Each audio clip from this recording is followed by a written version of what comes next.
মাননীয় প্রধান উপদেষ্টার সাথে জামাত ইসলামীর একটা প্রতিনিধি দল যে বৈঠক করেছে সেই বৈঠকে চমৎকার ঘটনা ঘটেছে। এই বৈঠকটা হচ্ছে একদিন আগে বিএনপি আগ বাড়িয়ে, এটা কিন্তু প্রধান উপদেষ্টা ডাকেন নাই, এরকম কিছু না। বিএনপি আগ বাড়িয়ে বিএনপির স্থায়ী কমিটির সিদ্ধান্ত অনুযায়ী জামাতের নামে বিচার দিতে প্রধান উপদেষ্টার দরবারে হাজির হয়েছিলেন। তার একটা অ্যান্টিবায়োটিক সমান সমান। দেখেন, এই বৈঠক জামাত যে অতি আগ্রহ নিয়ে করেছে তা না। আই রিপিট, বিএনপির স্থায়ী কমিটির বৈঠকে আলোচনা হয়েছে যে দেশ জামাতিকরণ হয়ে গেছে। এই শব্দটা স্থায়ী কমিটিতে আলোচিত হয়েছে। আই নো দ্যাট, আমি জেনে কথা বলছি। প্রশাসন জামাতিকরণ, অতএব এটা ইউনূসের কাছে বিচার দেওয়া দরকার যে স্যার সব জায়গায় জামাত। এখন এই ব্যাখ্যা আমি আগেও দিয়েছি, বারবার দিব।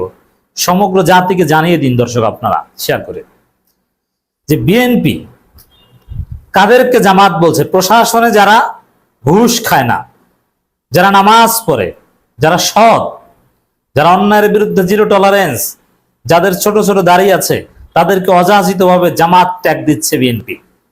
এর মানে সৎ লোকদেরকে বিএনপি রাখতে চায় না। সিলেটের ডিসি সরোয়ারকে জামাত ট্যাগ দিচ্ছে, অথচ তিনি জামাতের সাথে, শিবিরের সাথে কখনো সম্পর্কিত ছিলেন না। তিনি সৎ, এটাই তার অপরাধ।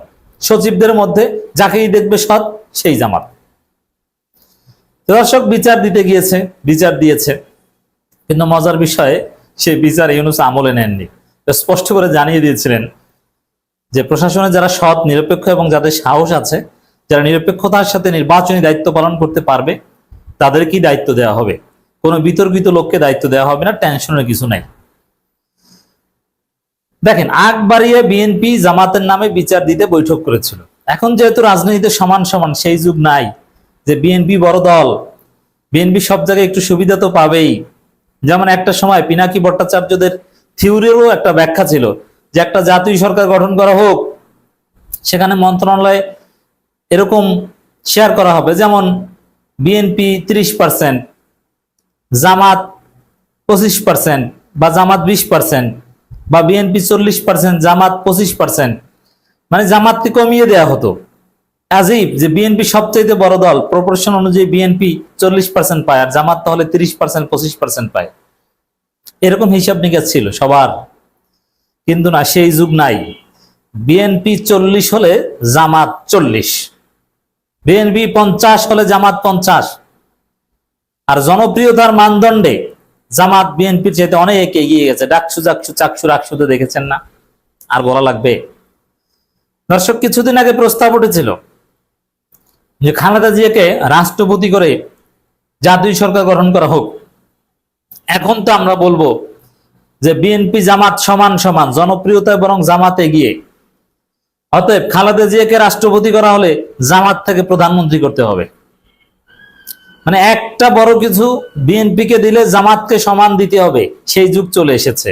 তারই একটা ম্যানিফেস্টেশন হচ্ছে বিএনপি আকবরিয়ে ইউনূসের সাথে বৈঠক করতে গেছে।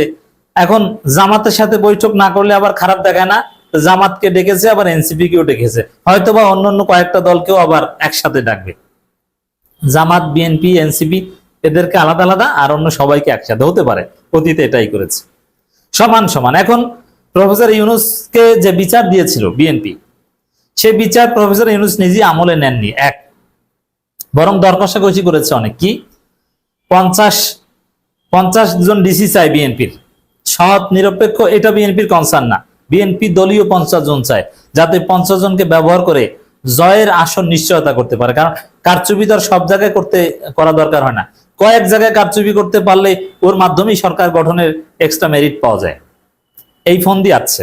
এমনকি তারেক রহমান নিজে এই বিষয়ে অ্যাসাইনমেন্ট দিয়ে দিয়েছে সালাউদ্দিনদেরকে, যে তোমরা 50 জন ডিসি যেভাবে আনো, নইলে জিততে পারবে না। 50 জন না, ডিসি 300 জন পেলেও যে জিততে পারবে এর কোনো গ্যারান্টি নেই। তারপরও 50 জন চায়, 64 জনের মধ্যে 50 জন চায়। বুঝতে পারছেন? এটা হচ্ছে অ্যাসাইনমেন্ট। কিন্তু না, ইউনূস এ বিষয়ে কোনো আশ্বাস দেয়নি। পাল্টা বরং জামাত ইসলামীর সাথে যে বৈঠক হয়েছে প্রফেসর ইউনূসের, সেখানে জামাত স্পষ্ট করেছে প্রশাসনে কোনো দলীয়করণ চলবে না। বিএনপির 50 জন ডিসি তো দূরের কথা, দলের ত্যাগ এবং বিতর্কিত ভূমিকা পালন করে একজন ডিসিও দেয়া যাবে না। জামাত ইসলামী এটা মানবে না, সাফ জামাত ইসলামী জানিয়েছে। যে তাহলে জামাত ইসলামী কি চায়? জামাত চায় প্রশাসন থাকবে সৎ, যোগ্য, দক্ষ লোক, সে যে দলেরই হোক না কেন, কোন দলের দালাল হবে না। আমি চ্যালেঞ্জ দিয়ে বলছি, বিএনপির কে কে দালালি করে আমরা প্রমাণ করে দিতে পারবো অনৈতিক অবৈধ সুবিধা দেয় বিএনপি প্রশাসনের কে কে বিএনপিকে। কিন্তু জামাত ইসলামীকে অনৈতিক অবৈধ সুবিধা দেয় এরকম একজন কেউ প্রমাণ করতে পারবে না। অতএব দর্শক, জামাত স্ট্রং যুক্তি দিয়ে এসেছে। তো ওই যে প্রশাসন বিএনপিকরণ করার যে বিএনপির ষড়যন্ত্র বা তারেক রহমানের অ্যাসাইনমেন্ট নিয়ে প্রফেসর ইউনূসের দরবারে গিয়েছিল, সেটা জয় বাংলা করে দিয়ে এসেছে জামাত, মুহূর্তেই জয় বাংলা। কশ্চিনকালও প্রশাসনকে বিএনপিকরণ করে বাংলাদেশে কোনো নির্বাচন হবে না। দর্শক, শুধু এইখানে না, বিএনপির আরো কিছু ধান্দাবাজি আছে যেটা আমরা বলে আসছি, যে জাতীয় নির্বাচনের আগে যেন গণভোট না হয়। এর মানে গণভোট তো আসলে বিএনপি চায় না, চায় গণভোট বানচাল করতে, গণভোট নিয়ে নাটক করতে, গণভোটকে ধামাচাপা দিতে। এজন্য গণভোট জাতীয় নির্বাচনের দিনে চায়। এটা উদ্ভট। জাতীয় নির্বাচনের সাথে যে নির্বাচনের মাধ্যমে সরকার গঠন হয়, পার্লামেন্ট গঠন হয়, ওই নির্বাচনের দিন গণভোট, পৃথিবীতে এরকম কোন নজির কেউ দেখাতে পারবে না। এটা উদ্ভট। সে জাতীয় নির্বাচনের দিন গণভোট চায়, এটা যে হবে না, এটা যে মানা যাবে না, এটা যে বাংলাদেশে কিছুতেই বাস্তবায়ন হবে না, জামায়াত ইসলামী সাফ জানিয়ে দিয়ে এসেছে। এর মানে বিএনপির যে এই ধান্দা, এটাও সম্ভবত ব্যর্থ। দর্শক, জামায়াতের যতটুকু জানতে পেরেছি, অবস্থান ছিল জোরালো, কনফিডেন্ট। এবং আসল কথা হচ্ছে, ইউনূসকে বিএনপিও চায় না। বিএনপি এখন উপদেষ্টাদের পাল্টাতে চায়। বিএনপি এখন তত্ত্বাবধায়ক সরকারের কথা বলছে এমবিগুয়াসলি। এর মানে এই সরকারের অধীনে নির্বাচনে জিততে পারবে, এটা বিএনপির কোনো বিশ্বাস নাই। এই জন্য নানান ফন্দি ফিকির করছে। কিন্তু জামাত ইসলামী এই সরকার অধীনে নির্বাচন চায়, ফেব্রুয়ারিতে নির্বাচন চায়। জাস্ট নির্বাচনটা নিরপেক্ষ হলেই হলো, প্রশাসন নিরপেক্ষ থাকলেই হলো। বিএনপি ব্যাকগ্রাউন্ডের লোক থাকলেও সমস্যা নাই, মোটামুটি ভালো লোক হলেই হলো। এটা হচ্ছে জামাতের কথা। তো দর্শক, ডাক্তার তাহেরের বক্তব্য, জনগণের চাপে গণভোটে রাজি হয়েছে বিএনপি, কিন্তু একটা প্যাচ লাগিয়ে রেখেছে।